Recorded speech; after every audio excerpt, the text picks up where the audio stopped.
शिक्षा के बिना समाज अधूरा है और समाज के बिना राष्ट्र। इसलिए कहा गया है कि शिक्षक राष्ट्र निर्माता होता है, जो न सिर्फ शिक्षा का आदान प्रदान करता है बल्कि एक समृद्ध राष्ट्र की नींव रखता है। इसलिए ही शिक्षकों के सम्मान में सबसे बड़ा पुरस्कार राष्ट्रपति पुरस्कार के रूप में दिया जाता है। जी हाँ, शिक्षकों के राष्ट्रपति पुरस्कार की श्रृंखला में मध्य प्रदेश से सिर्फ 2 शिक्षकों का चयन हुआ है, जिसमें छिंदवाड़ा जिले से शिक्षक शाहिद अंसारी जी का राष्ट्रपति पुरस्कार के लिए चयन किया गया है, जो न सिर्फ शिक्षक समाज बल्कि छिंदवाड़ा जिले के लिए भी गौरव की बात है। माध्यमिक शिक्षक शासकीय उच्चतर माध्यमिक विद्यालय खिरसाडू में पदस्थ हूँ और मुझे ये उपलब्धि धीरे धीरे जो मेरे द्वारा नवाचार किए गए हैं इसके द्वारा मुझे ये उपलब्धि प्राप्त हुई है। कितने वर्ष हो गए आपको शिक्षण कार्य में? मुझे लगभग 14 वर्ष हो चुके हैं और लगातार मैं प्रयास करता रहता हूँ अपने बच्चों के बीच में। क्या कभी आपने सोचा कि मतलब राष्ट्रपति पुरस्कार तक मुझे पहुंचना है, या इसकी तैयारी के लिए आप काम कर रहे थे, या आपका ये सोशल नेचर है जो आप अपनी एक्टिविटीज लाते थे स्कूलों में? मुझे बचपन से ही मुझे पिता से प्रेरणा मिलती थी कि अपना काम ईमानदारी से करते रहें ताकि आप सतत उन्नति करते रहेंगे। तो मुझे मतलब विज्ञान के क्षेत्र में काफी शौक रहने से बच्चों के साथ में एक्टिविटी के द्वारा किसी भी शिक्षण कार्य के जो सब्जेक्ट हैं, टॉपिक है, उन पे शिक्षण कराया करता था, जिससे मुझे लगातार उपलब्धियां मिलती रही।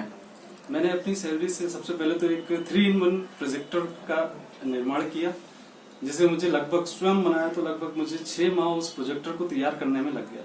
और उस प्रोजेक्टर को बनाने के पीछे मकसद ये था कि मेरी शाला में ना तो कंप्यूटर था और ना ही कोई प्रोजेक्टर था जिसके माध्यम से मैं अपने बच्चों को शिक्षण कार्य में कोई वीडियो दिखा सकूं। तो मुझे एक मन में आया कि क्यों ना मोबाइल, जो हमारा एलसीडी मोबाइल है पहले समय में चला करता था शुरू में, उसके एलसीडी स्क्रीन का उपयोग करते हुए मैंने एक प्रोजेक्टर तैयार किया और फिर लगा कि उसमें बल्ब की आवश्यकता है, तो वो धीरे धीरे करके मैंने उसमें सुधार कार्य करते रहा और फिर उसको ऐसा प्रोजेक्टर बनाया जो 3-in-1 के रूप में कार्य करता है। जैसा कि आपका स्वभाव है, आप किसी परिणाम के लिए कोई कार्य नहीं करते, फिर ये प्रेरणा कैसे मिली आपको और ये आपका कौन सा प्रयास था?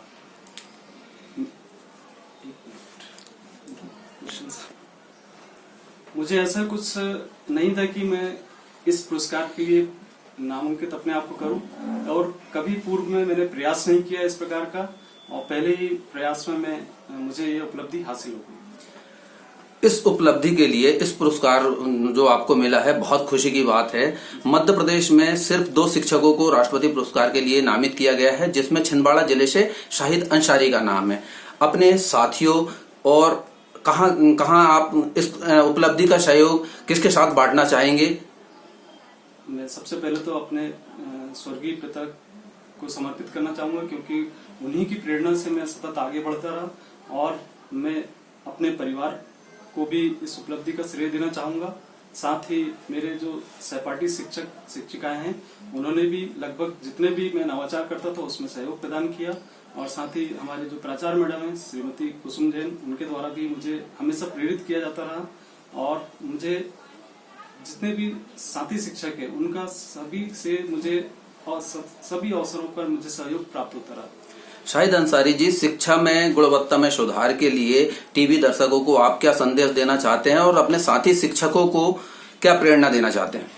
मुझे मेरी तरफ से तो यही प्रेरणा होगी कि आप ईमानदारी से अपना कर्तव्य करते रहें और बिना फल की चिंता किए हुए या किसी फल की लेते हुए कि भाई हमें ये कार्य इसके लिए करना है, तो मैं समझता हूँ कि आप कोई भी इस प्रकार का ना सोचें कि मुझे इसके लिए इस कार्य को करना है। आप ईमानदारी से अपना प्रयास करते रहिए, पढ़ाते रहिए, बच्चों के साथ आप ईमानदारी से कार्य कीजिए, ईश्वर आपको अपने आप ही इस अवसर को प्रदान करेगा। आपका सोशल नेचर है सेवा करना, और सेवा करने के बाद में आपको एक पुरस्कार के रूप में राष्ट्रपति पुरस्कार मिल रहा है। इससे आपके आत्मविश्वास में कितनी बढ़ोतरी हुई है और आगे आप और क्या नया अचीव करना चाहते हैं? मुझे बहुत ज्यादा इसमें आत्मबल बढ़ा है और भविष्य में मैं, जैसे कि मेरी हमेशा रुचि रही है कि शिक्षण सहायक सामग्री का मैं उपयोग अपनी शाला में करता हूँ, तो मेरी एक सोच है कि क्यों ना गणित विषय में भी एक कार्यशाला हमारे शाला में होना चाहिए। इसके लिए मैं आगे सतत कार्य करता रहूंगा। हमारे जिले में शिक्षा को लेकर क्या आप संतुष्ट है, गुणवत्ता को लेकर, परिणामों को लेकर? जी, शिक्षा के लिए हमारे साथी शिक्षक बहुत अथक प्रयास करते हैं और मैं चाहूंगा कि साथी शिक्षक हमेशा ईमानदारी से और अपना कार्य को निष्ठापूर्वक करते रहें।